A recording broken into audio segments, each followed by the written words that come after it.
무용교에서 유용교회로 오늘의 묵상입니다. 오늘은 마태복음 11장 20절에서 21절까지 말씀을 묵상하겠습니다. 성경 말씀을 보겠습니다.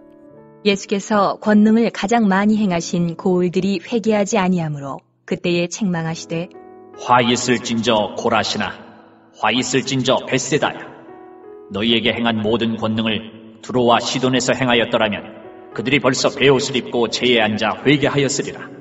예수님께서 사역을 다니시면서 참 많은 기적을 행하셨습니다. 여러분 눈앞에서 놀라운 기적을 체험한다면 어떤 신앙생활을 하시겠습니까? 기독교는 체험 신앙이라고 말합니다. 당연히 하나님께서 살아계시기 때문에 체험이 생길 수밖에 없습니다. 말씀을 읽고 묵상해도 하나님을 체험할 수 있고, 기도를 해도 성령님에 의해 여러 가지 영적 체험을 하기도 합니다. 또한 전도하면서도 신앙의 체험을 하기도 하고, 교회 봉사를 하면서도 신앙의 체험을 하기도 합니다. 누가 봐도 확실한 신앙 체험을 하는 경우가 있죠. 물론 모든 성도들이 강력한 신앙 체험을 하는 것은 아닙니다. 어떤 성도는 잠잠하게 하나님을 만나며 사는 경우도 있습니다. 과연 이런 체험이 우리에게 얼마나 큰 힘과 위로가 될까요? 저는 신앙 체험은 꼭 있으면 좋겠다는 의견입니다. 그러나 신앙 체험만 가지고는 온전한 신앙 생활을 유지해 갈 수 없습니다. 저도 20대 중반에 성령 체험을 하면서 갖가지 은사들을 경험했습니다. 환상도 보고 예언도 하고 성도들의 심적 상태도 깨달아지는 은사들을 경험했었습니다. 그러나 지금 와서 돌이켜보면 만약에 제가 은사 체험이든 신앙 체험 위주로만 신앙생활을 하고 목회를 했다면 균형 잡힌 목회자가 되기 어려웠을 것입니다. 그리고 저는 무엇을 해도 오직 체험이 우선이 되어야 한다고 주장하는 목회자가 되어 있었을 것입니다. 그런데 저는 집사 때 은사를 경험하면서 교회에서 때로는 이런 은사가 잘 다뤄지지 않으면 덕을 세우는 것이 아니라 해를 끼친다는 것을 깨닫게 되었습니다. 그래서 말씀 묵상과 예수 중심으로 신앙생활의 무게를 더 두었습니다. 물론 성령님의 인도하심이 있는 은사도 순종하면서 사역했습니다. 확실히 체험은 말씀이 있어야 보완이 되고 말씀이 있어야 체험이 더 풍성해짐을 경험하게 되었습니다. 오늘 말씀은 예수님께서 가장 많이 기적과 능력을 행하신 고울이 회개하지 않아서 책망을 하시는 말씀입니다. 고라신과 벳세다는 예수님께서 자주 사역하시던 가버나움에 인접한 도시였습니다. 고라신의 이름의 의미는 나무가 많은 곳이라는 뜻입니다. 풍성한 삶이 있는 지역이겠죠. 벳세다는 어획 장소라는 뜻을 가지고 있으며 갈릴리 바다 동북쪽에 있던 성읍이었습니다. 이곳은 물고기가 풍성하게 잡히는 지역일 것입니다. 이곳은 시몬 베드로, 안드레, 빌립의 고향이기도 했습니다. 갈릴리 지역의 주요 도시였던 고라신과 벳세다는 예수님이 많은 권능과 능력을 베푸신 사역의 주 무대였음을 알 수 있습니다. 특히 벳세다는 예수님께서 눈먼 소경의 눈을 뜨게 하셨던 곳이기도 했습니다. 이곳 사람들은 걸출한 예수님의 제자를 배출했고 예수님의 많은 능력을 풍성하게 체험하였으나 안타깝게도 믿음에는 빈곤하여 예수님의 복음을 수용하지 못했던 곳입니다. 우리는 이런 것을 보면서 풍요 속의 빈곤이라는 말을 다시금 생각하게 됩니다.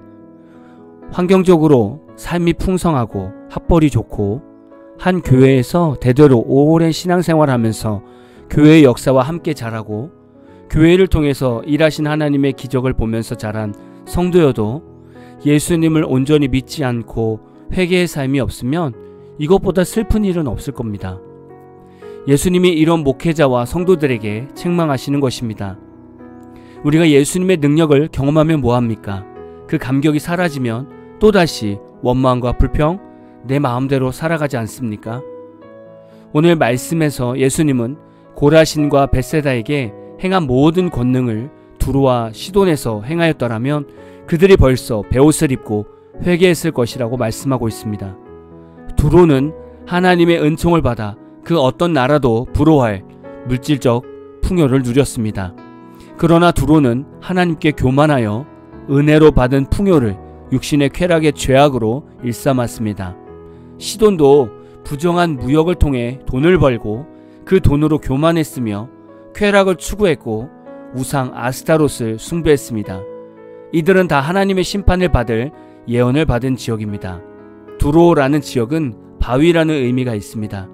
예수님은 고라신과 베세다 사람들의 마음이 바위보다도 더 마음이 굳어지고 완악한 사람들이었음을 지적하고 계신 겁니다. 우리가 왜 이렇게 굳은 마음으로 살아갈까요? 교회를 다녀도 굳은 마음과 완악한 사람들이 있습니다.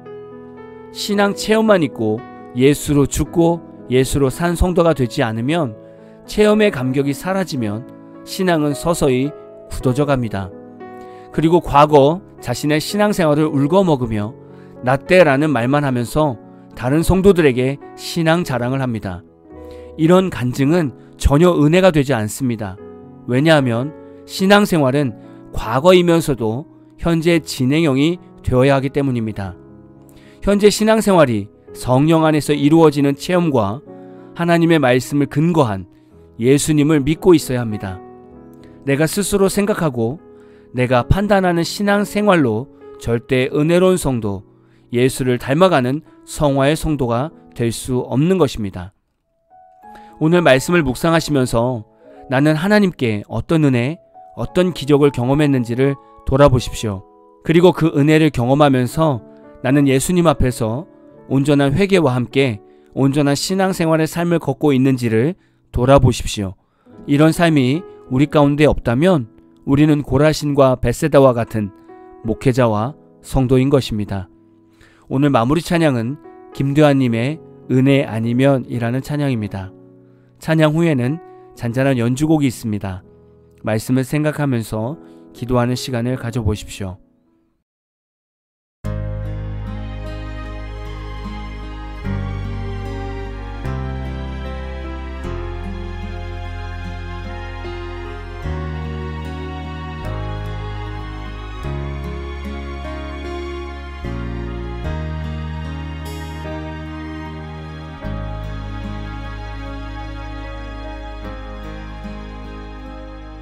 어둠 속 헤매이던 내 영혼 갈 길 몰라 방황할 때에